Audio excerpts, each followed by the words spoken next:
raining heavily, raining heavily, raining heavily, raining heavily, raining heavily, mưa rất lớn. It was raining heavily, so the road was flooded. It was raining heavily, so the road was flooded. It was raining heavily, so the road was flooded. It was raining heavily, so the road was flooded. It was raining heavily, so the road was flooded. It was raining heavily, so the road was flooded. Trời mưa rất lớn nên con đường bị ngập. It was raining heavily, so the road was flooded. Rush out, rush out, rush out, rush out, rush out, rush out, lao ra, chạy vội. She rushed out because she was late. She rushed out because she was late. She rushed out because she was late. She rushed out because she was late. She rushed out because she was late. She rushed out because she was late. She rushed out because she was late. She rushed out because she was late. Cô ấy chạy vội ra ngoài vì bị trễ rồi. She rushed out because she was late. Break immediately. Break immediately. Break immediately. Break immediately. Gãy ngay lập tức. My pen broke immediately after I bought it. My pen broke immediately after I bought it. My pen broke immediately after I bought it. My pen broke immediately after I bought it.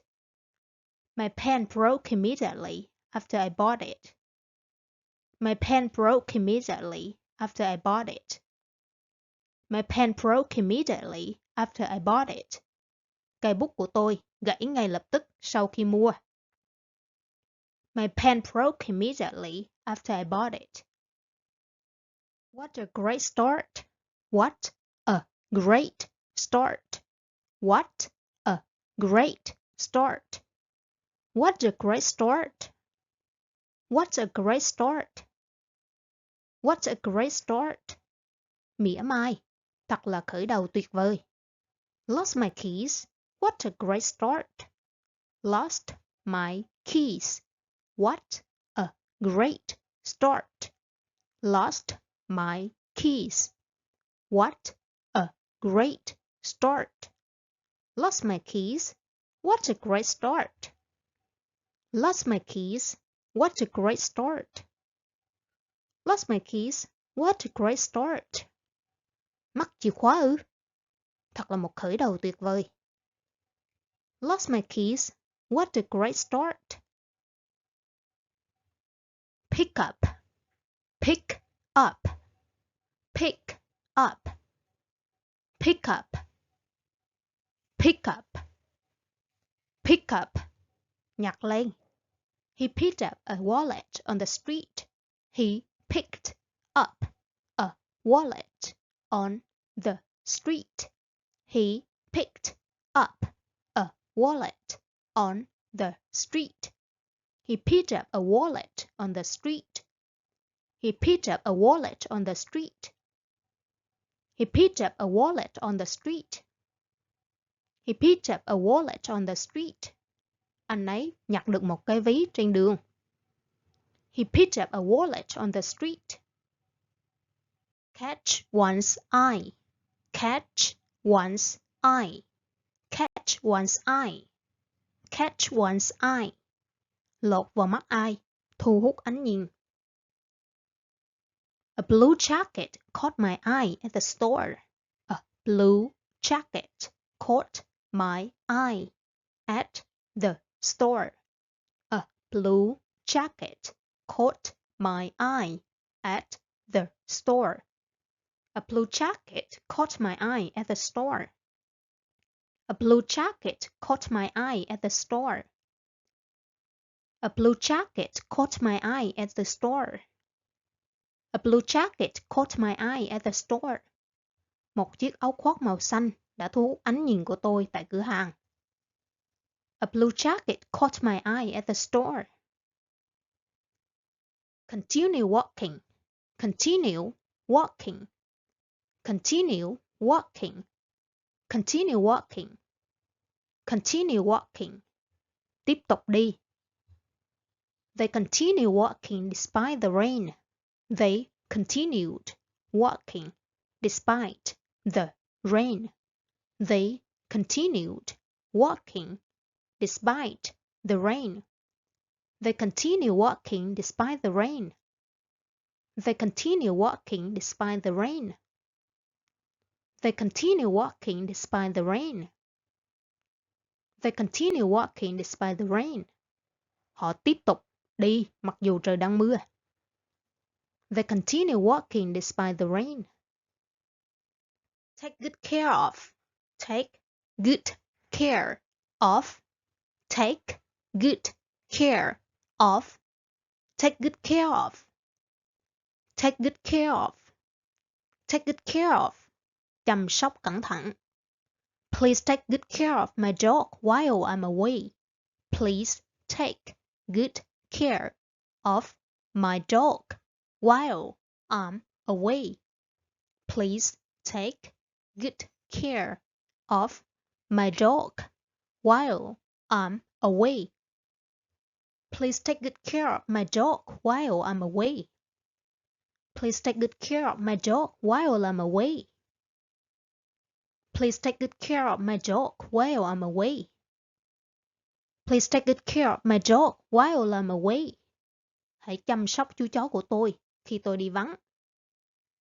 Please take good care of my dog while I'm away. Reach somewhere. Reach somewhere. Reach somewhere. Reach somewhere. Đến nơi nào đó. She reached the station just in time. She reached the station just in time. She reached the station just in time. She reached the station just in time. She reached the station just in time. She reached the station just in time. Cô ấy đến nhà ga vừa kịp lúc. She reached the station just in time. Laugh at. Laugh at. Laugh at. Laugh at. Laugh at. Laugh at. Bật cười vì điều gì đó. She laughed at the funny message. She laughed at the funny message. She laughed at the funny message. She laughed at the funny message. She laughed at the funny message. She laughed at the funny message. Cô ấy bật cười vì tin nhắn hài hước. She laughed at the funny message. Throughout the day. Throughout the day. Throughout the day. Throughout the day. Throughout the day. Suốt cả ngày. The kids played games throughout the day. The kids played games throughout the day. The kids played games throughout the day. The kids played games throughout the day. The kids played games throughout the day. The kids played games throughout the day. Lũ trẻ chơi trò chơi suốt cả ngày. The kids played games throughout the day. By itself. By itself. By itself. By itself. By itself. By itself. The door closed by itself. The door closed by itself. The door closed by itself. The door closed by itself. The door closed by itself.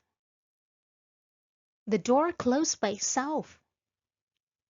The door closed by itself. Cánh cửa tự đóng lại.